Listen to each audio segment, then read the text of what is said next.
I warned you, I did warn you that I was going to come back in not too much time. When was I last on? Yesterday afternoon. Now I'm back, and it's the morning. And I apologize if you're watching this on YouTube, it's very glary. There we go. There we go. Good morning to you, and welcome to the SitRep for today, which is the 17th. Damn. This year is rushing away from us. 17th of November 2022. This is the SitRep, the Situation Report. I am Gads, you're on Ragnarok Survival, and this is where we go through news stories and pick them apart. Try and find interesting things from the perspective of prepping, being more prepared for uncertain futures that we're facing. Good morning to you, Kieran, on Instagram. And thank you to everyone who is joining me this morning on Instagram, on YouTube, if there is anyone on YouTube. And if you happen to be listening to this later on the audio version on a podcast, whether you downloaded it on Stitcher, or what's that other one called? Spotify. Thanks. Thanks for listening in to me. I appreciate it. There's a little bit of an uptick in people who are actually downloading this sort of stuff and listening to it. So just thank you to anyone who's new and hasn't been like regularly listening to me. Hopefully I can try and fill in some of the gaps. Otherwise, I tend to talk about things that I've already kind of talked about and glance over stuff and not realize that you may not have heard me rant before. All right, so what's going on in the news this morning? What's interesting to me? Let's start off where we left off yesterday. I jumped on and did a little quick one about this Poland missile crisis that's happened, mainly because I had a whole heap of people who were jumping on, asking me questions, sending me stuff, and I thought, hey, I better jump on and alleviate some fears that no, this is not World War III right now. And that's what appears to be playing out. That many sources have come out and said that it is not definitely, but it's not a Russian attack. Russia obviously leading that as well, saying it wasn't us. We did not attack. That's not us. Many of the NATO countries are saying, at first they were saying, we don't believe it's a Russian attack, which kind of leaves it a bit open. Now they're actually coming out and saying, we believe it was a Ukrainian missile. And that appears to be picking up some speed with the NATO countries. So Poland has released something to that effect. US has now come out and released something to that effect as well from their intelligence sources. And one other country I saw, can't remember who it was, maybe France, is saying that that's what they're believing as well. Yeah, so the only people that aren't saying that, unsurprisingly, is Ukraine. Ukraine is pushing very hard. This is more likely Russian sort of stuff. So that's pretty interesting. And also pretty obvious that we're seeing that from them. So what am I reading from this? I'm just going to read out some of the things that we're seeing from Ukraine's side. This is from their president, Zelensky. Quote, I have no doubt that this is not our missile. I believe that this was a Russian missile based on our military reports. End quote. This one is from someone whose name I cannot even begin to read. But it was a tweet that came out from Ukrainian side of things. Only Russia is responsible for the war in Ukraine and massive missile strikes. Only Russia is behind the rapidly growing risks for the border countries, i.e. Poland. No need to look for excuses and postpone key decisions. Time for Europe to, quote, close the sky over Ukraine, end quote, for your own safety too. Well, that's pretty strong language. If you're listening to that, I read that. This was sent to me by my main source on Instagram, who has pretty good finger on the pulse of this sort of stuff. And we had a little bit of a chat about it, and I think we're kind of in agreement here. Like, I mean, it's pretty obvious. They're clearly pushing for their agenda. Their agenda is, I mean, to look at it favorably, Their agenda is to pull in everyone else into this war. They don't want to fight this war by themselves. They're definitely wanting to pull everyone in, and they want NATO to step in and sort this out. So that's their motivation there, I think. The other side of that is, though, that is definitely World War III. I can't see how that is not World War III, like officially putting a line under it, and the history books will say, yes, this is, bang, World War III now.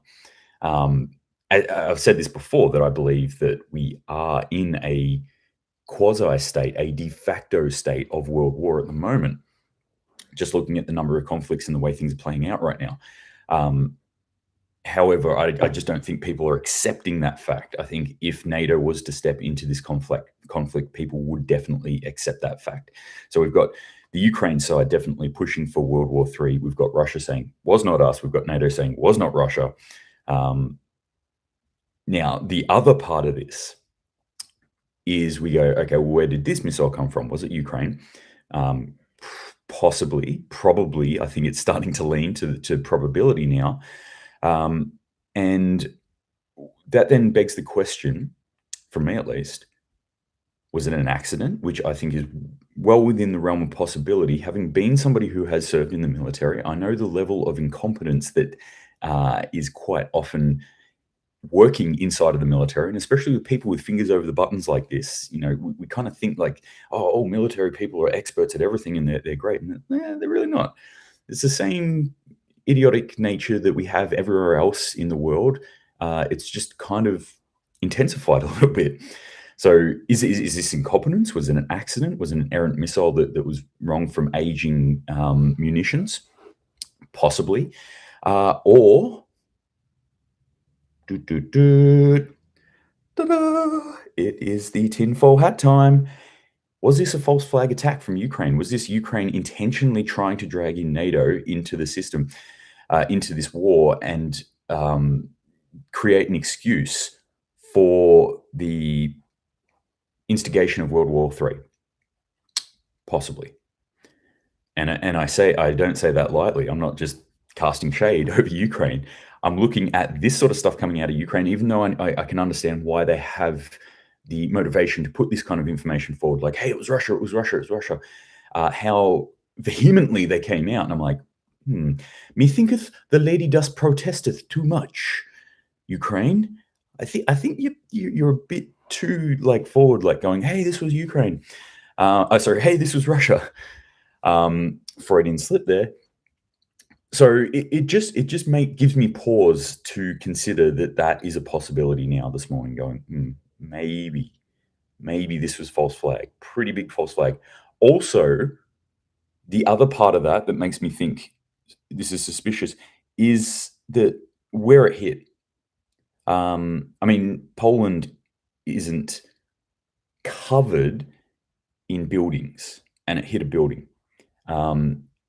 It could have hit a field. It could have hit, nothing. It could have hit the side of a mountain. It could have hit the middle of nowhere. It could have hit the middle of a lake. And what would people have said? Oh, a missile went over there. Didn't hit anything. It didn't hit that. It also didn't hit a major target. It wasn't like something really serious, because there are other larger more built up areas, settlements in and around that area. I don't personally know that area, and what I'm basing that on is just looking at Google Maps and looking at building build-ups, so settlement build-ups in that area. I'm like, well, it could have hit there, it could have hit there, it could have hit there, and the result would have been far more catastrophic. But it didn't. It hit this kind of like in-between part where it killed 2 farmers, and that in of itself I thought was interesting. Could be just, who knows, just an accident. Could have been a shitty missile from aged ex-Soviet munitions, Soviet-era munitions. At the very least, I think this is a pretty convenient excuse to pump up the level of technology for air defense systems within Ukraine. So I think that's probably best case scenario, what we're going to see occur out of all this. And I'm saying best case scenario is in the worst case is World War III.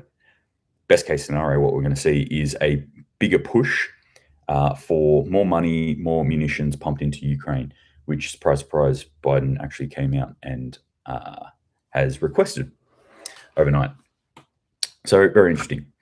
Hus8888 says, most likely accidental, was a piss poor effort at a false flag if it was. Yeah, yes and no. I think, like I said, I think it was an interesting target, and sometimes we the obvious answer in strategy, warlike strategy, is not always the best. Not always, or I should say, the obvious answer is not always the obvious answer. Sometimes there are factors going into these sorts of things that we can't quite often see, or it's not there for us to see. You can only see it when you're actually on the ground looking at things. So yeah, I think there is that possibility that it is actually a false flag, but I'm not saying it's a probability. I'm not saying it's very high. I'm just saying it's within the scope of possibility, the scope of things that could happen. Yeah. All right. So enough about this palaver. I don't want to talk about it anymore. I will just add this too. The other source that we got coming in now is NATO's chief has come out and said that it was probably fired by Ukraine to air defense. So that's pretty, pretty big noise, pretty big noisy person there. The other thing about this has totally hidden, by the way, everyone's like, Poland. Oh, by the way, Ukraine was attacked while this happened. Ukraine was attacked and they targeted energy systems within the Ukraine and Moldova. That's the other part of this too. Moldova was attacked. And that just got totally hidden in the avalanche of stories coming out about Poland. And I get it, like Poland, NATO, Article 5, blah, blah, blah. But there are millions of people right now in Ukraine without power because their power being shut off because that's what Russia targeted. And we've got Moldova, who has been playing neutrality. And this piece of information was sent to me by my source again. So thank you very much for that. Moldova has been playing neutrality, now starting to say, hey, maybe we don't want to be neutral anymore. NATO, can we step in? Can we come join the party? So there are rumblings about that, about Moldova joining NATO, which is a pretty serious thing. And this has totally gone under the radar. So keep your eye on that as well. Ukraine crippled energy-wise, Moldova being attacked, looking at possibly turning off the neutrality tap and turning on we're going onto that side tap, as in our side, quote unquote, our side. Peter Rouse says Ukraine attacked oil storage facility outside of Moscow. Not seeing this much in the media. No. And again, we don't. It's one of the things, this one-sided reporting that we're seeing here. All right. Enough of this. Let's talk about some other things. Here's some interesting stuff. A little story that's sent to me about Canada. Canada lacks a complete picture of who is entering and traversing Arctic waters. This is interesting. This is very interesting. Who uses Arctic waters to move things around? Russia does. China also does.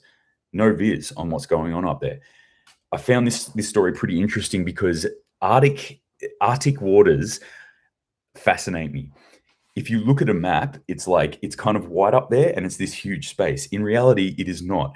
Arctic waters, I kind of think of them as the world's wormhole. That if they free up from global warming or melting ice caps or whatever's happening, but those periods where they're starting to melt up more and more, where ships can actually move through them, it is a way for countries to actually maneuver goods and services and things, but also submarines and warships across the world very, very quickly. Very quickly. So that's why this is interesting. And Canada actually occupies a huge amount of this space. And now they're coming out and saying, this is a huge hole in our sort of strategic effort. We can't see most of it. We can't see foreign or even domestic ships there, which I thought fascinating because I assumed wrongly that Canada kind of did, that they kind of owned that space up there and that things were pretty cool up there. So interesting stuff. The other thing, I actually believe that there's a huge amount of resources that are probably tied up under here that haven't been able to be touched, and now as things are starting to melt, or as we can actually move up there, we get the better technology, we can start to get up there and get them, that there is going to be resource conflicts fought over this part of the world. So watch that space. Energy crisis in Pakistan. Pakistan has started rationing domestic users petroleum. So that's pretty interesting that's going on there. Watch for more riots and such what going on there. Where was I? There was more. This one just on shortages and stuff like that. I found this one on Greyman Briefing, which is fantastic service. If you haven't jumped onto that one, I highly recommend it. Greyman Briefing, Grey spelt with an A. I think it's the American way. Peter Rouse says alien bases under the ice. Yep, that's where they are. Oh, sorry, I didn't take my tinfoil hat off.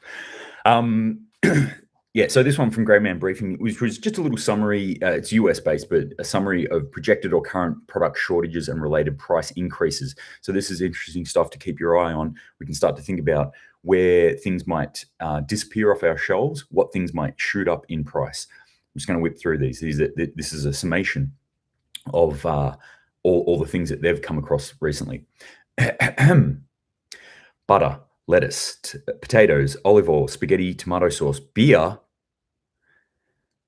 turkey, rice, hard winter wheat, baby formula, tomatoes, peppers, grapefruit, tangerines, orange juice, peaches, popcorn, mustard, champagne, bread, pasta, pretzels, sriracha hot sauce, and peaches in the food category. Also, amoxicillin, which is a broad-spectrum antibiotic, CO2 used in a number of different things, medical uses, and also for farming practices mainly. Fertilizer, livestock feed, pet food, tampons, cold and flu meds, things like, I don't know what they're all American brands, but anyway. So that's a little summation of things that they've ascertained either in shortage now or will be short supply very soon, and will increase in price most likely. So a lot of food products in there, a lot of medical products in there. Get ahead of the curve. This is the whole point of me getting on here and talking about this sort of shit, is that so we can best prepare ourselves. I'm not saying freak out and go and buy heaps of this stuff. I'm just saying, just think about this. If you're reliant on pretzels and peaches, then maybe you want to go stock up on your pretzels and peaches. No, broad spectrum antibiotics is one I've talked about in the past, and I think this is something you should probably try and get your hands on.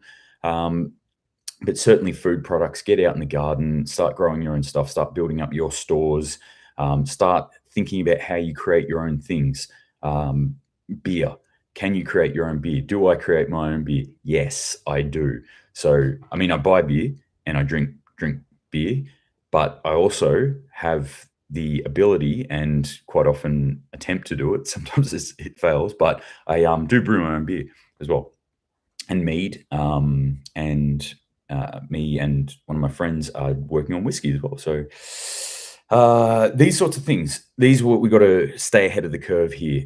Once they start to go, we've seen what happens. The word gets out that toilet paper is in short supply and people freak out and buy it. So don't be one of those people. Get ahead of the curve. That's what we're all about here. Peter Rouse says all supermarkets have limits on how many you can buy, talking about toilet paper and paper towel shortages in New Zealand. No, bro. Vacuum seal your antibiotics can help increase their shelf life. Coming from Peter Rouse there. Yeah, vacuum seal everything. O2 absorbers, great little things. So I just did a little buy up recently of different sizes of Mylar bags, which are silver little bags, airproof. You can seal them, chuck O2 absorbers in them. They don't let UV light in, so whatever you've got in them doesn't get deteriorated by light. So great little things. I bought them from survivalsuppliesaustralia.com.au, so check them out if you want to go get some. I recommend it. And vacuum seal your food, your antibiotics and things like that. You can extend the life of a lot of things that have an expiration date on them far beyond what that expiration date is. Germany is preparing for emergency cash deliveries, bank runs, and aggressive, quote unquote, aggressive discontent ahead of a winter power cut. So they've been planning this all throughout Europe, UK, Germany in particular. They're saying they're prepping their public there. Hey, we're going to have power cuts. Things are going to get harsh this winter. Germany especially is preparing for aggressive discontent, rioting in the streets, essentially. And this was really interesting to me. Cash deliveries and bank runs. Bank runs. What's a bank run? Again, just like toilet paper, that was a toilet paper run. When people hear that things are in short supply, they're not going to be able to get them as readily as we're used to. They do a run, as in they run to the bank and pull out as much money as they can. Banks only hold so much money. There's not like a fucking printing machine behind every ATM, and not every bank has stacks and stacks of dollars like the vault in what was it, DuckTales, that 90s kids cartoon. Does anyone remember that one? Duck McScrooge surfing on his money, his dollars. Anyway, I don't know where I was going with it, but there's not like endless money in every ATM. There's only a certain amount of cash in any ATM, and once it's gone, it's gone. They have to refill it, which takes time. And if everyone hits all the banks at once, then nobody can get the money, and people start to freak out. So Germany's trying to get ahead of that curve, and make sure that people don't run out of this sort of shit. Speaking of money. Digital money. Let me put a pin in that for a second. Just catch up on some of the. Peter Rouse says vacuum seal my IFAC. Also, for those who don't know what IFAC is, it stands for Individual First Aid Kit, which is and isn't a good idea. Now, let me tell you this: as somebody who has tried to open vacuum sealed stuff with blood on my hands or my gloved hands, I can tell you that it's difficult. So, if you built an IFAC around trauma, so emergency first aid, traumatic medicine, that sort of stuff, or tactical medicine, make sure that you can open it easily. So if you do vacuum seal something, put a big cut in it, or even put a little tab on it so that you can rip it open really quickly. I've seen this, and it terrifies me. Like people going like, "Oh God, I can't get into it." And bite into it, and there's fucking blood everywhere. Not a good thing to do. Don't unless you're a vampire, and then go for it. But these are the little things that I guess most people might not realize if you haven't been in that sort of situation before. I have. So things like tourniquets come plastic wrapped and all sealed up. I always recommend people, hey, pull your tourniquet out of that wrapper, undo it all, shape it up so it's the size that you want it, then Z fold it, and then put it into a clip where it's easily accessible. Just as a little FYI, it's a little public service announcement this morning that me and Peter Rouse are putting out there. So Peter Rouse says I use a seal tab on it, which is a great idea. All right, let's get back into digital currency here, because the New York Fed has just come out and said they've got an agreement with 12 banking giants. That's not huge people who go and work in the bank every day. That's a bank that is very large. That they're going to launch a digital dollar test. So digital dollars are coming. What does that mean for us? Well, it means a lot of things. I really hate the idea of the Fed, of our government going digital, getting into digital. I like the idea of digital dollars for individual and agreements between individuals, i.e. what Bitcoin started off as just a bunch of individuals who said, hey, this system here is fucked. These people are criminals and we don't want anything to do with it. Let's start our own little game. And they started doing that. Obviously, that's been corrupted somewhat now. And the next level of that corruption is now our government saying, here is our digital dollar, and this is the one we're going to use. And everyone's going to use our digital dollaroos, and there's nothing you can do about it.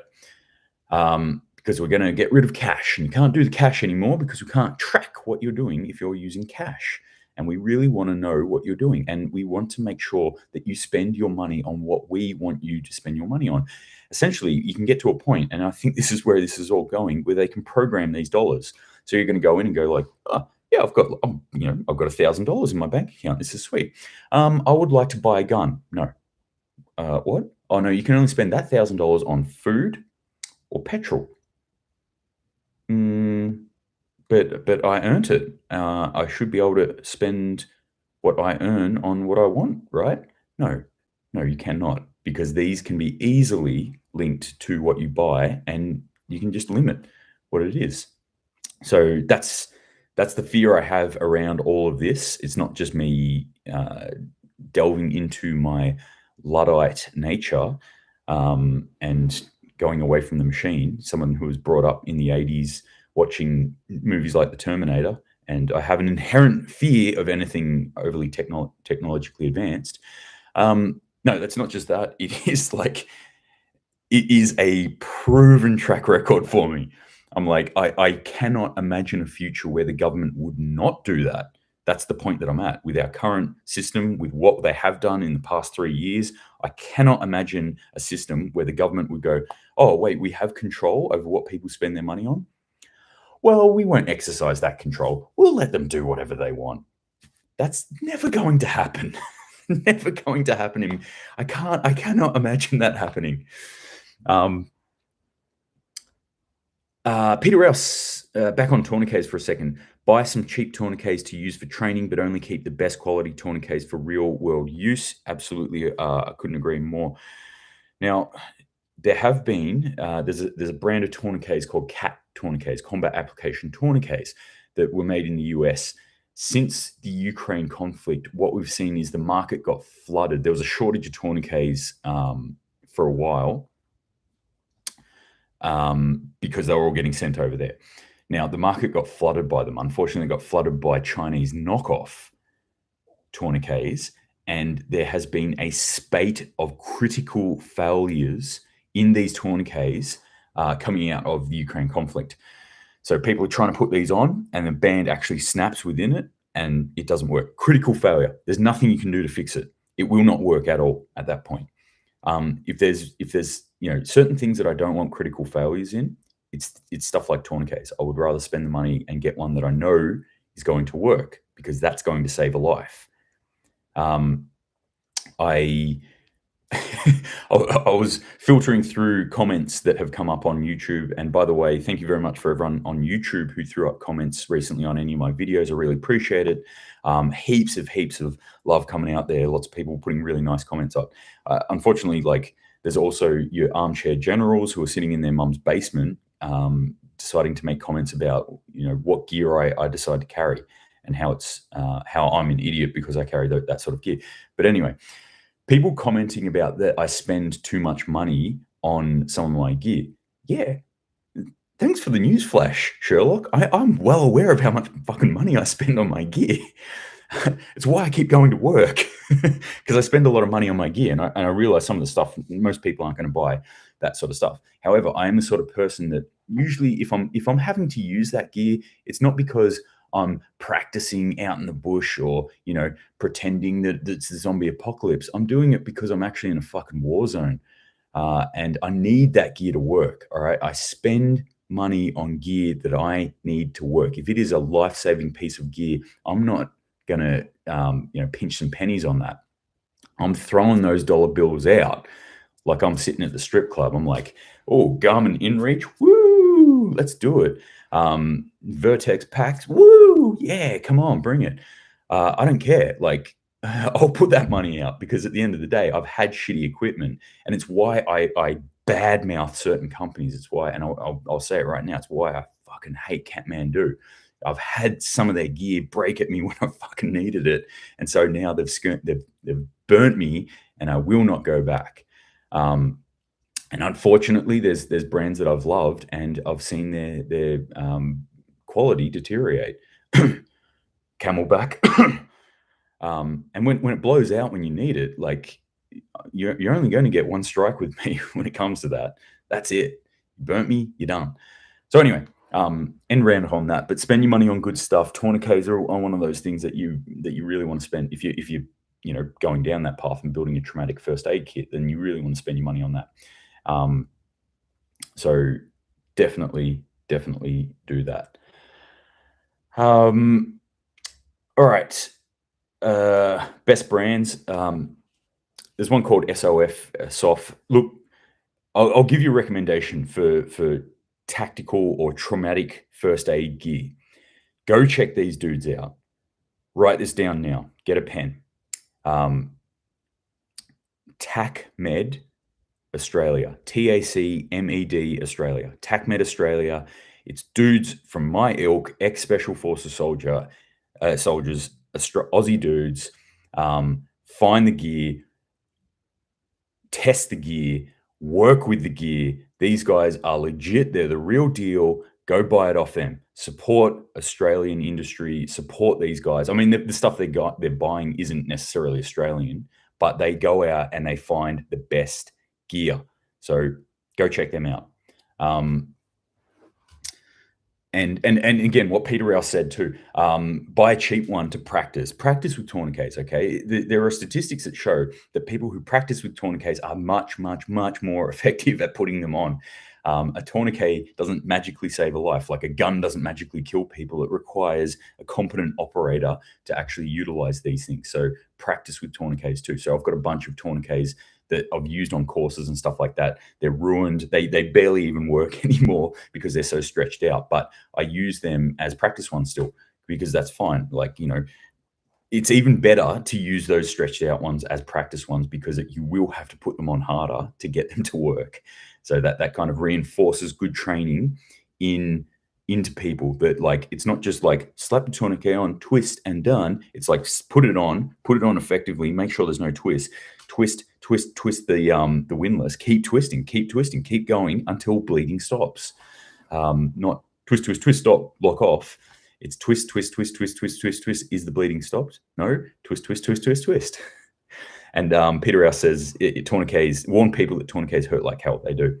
One thing I often say with tourniquet application is when people are putting it on themselves, I go, does it hurt? And they're like, yes, it hurts. I'm like, well, it might be working then. If it's killing you, like as in pain-wise, if it's really, really hurting, then you might be getting to a point where it's working.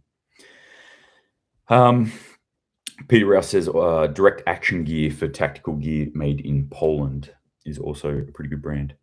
If you ever want to chat brands about anything, book out half a day and send me a message and I will talk all day, every day about it.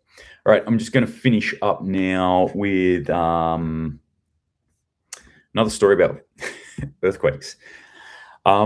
A swarm of at least 50 small magnitude earthquakes has rattled the Mauna Loa volcano on the Big Island in Hawaii over the past 24 hours. That was yesterday, actually, but so the past 48 hours, I don't know if it's changed at all. 24 hours for 50 small earthquakes, small magnitude earthquakes that have hit.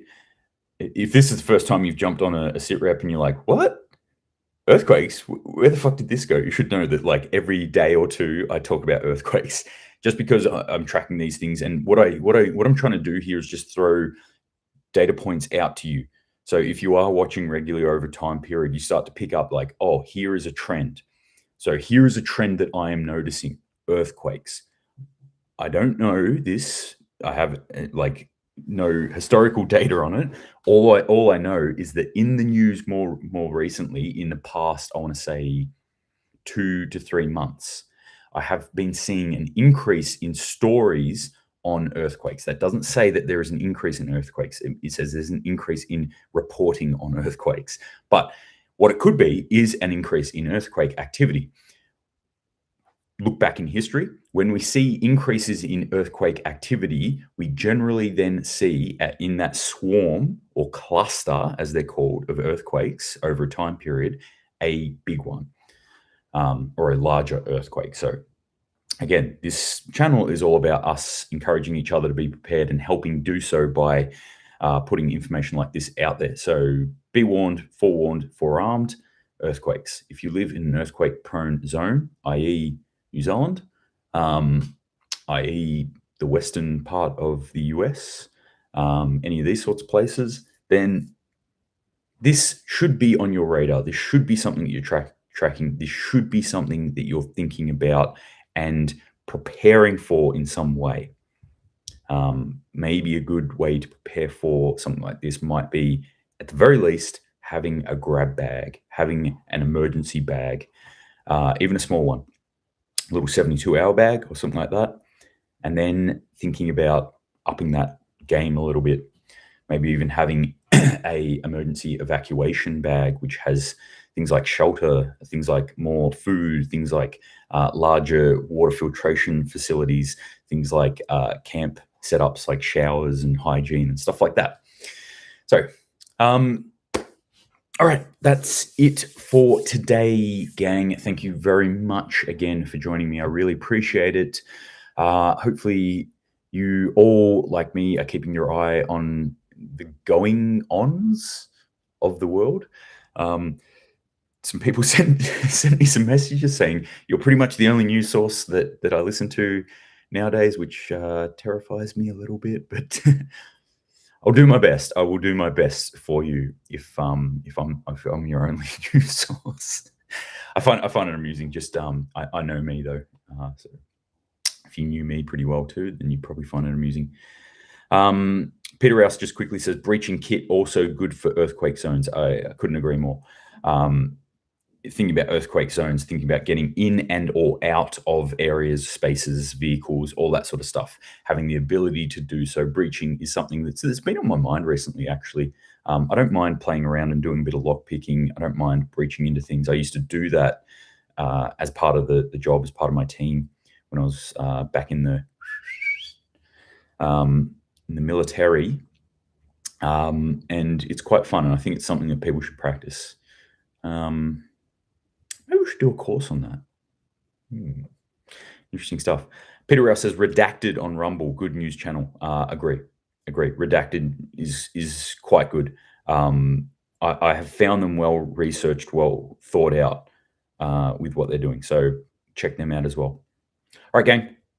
That's it for today. Thank you very much, as I said, for joining me. If you've got any questions, please feel free to shoot them through to me. If you've got any news stories that you find interesting, any little tidbits of information, please send it all through to me. I always love to hear it. And if you've got any really cool preps that you've done recently, please send them through to me. I love to see that stuff from people because this is all about encouraging each other as well. We're not weirdos, even though I've been told for many years, decades now, that I'm a weirdo prepper, doomsday prepper. Finally, I'm not. Finally, I've got some friends. No, we're not weird at all. Being prepared is not weird. It is smart. It is wise, in fact. Not just smart, it is wise to do so. Walk through the world, not with fear, but with confidence that you are prepared for what comes. So keep doing that, gang. Love it. Stay safe today. And as always, Semper Paratus.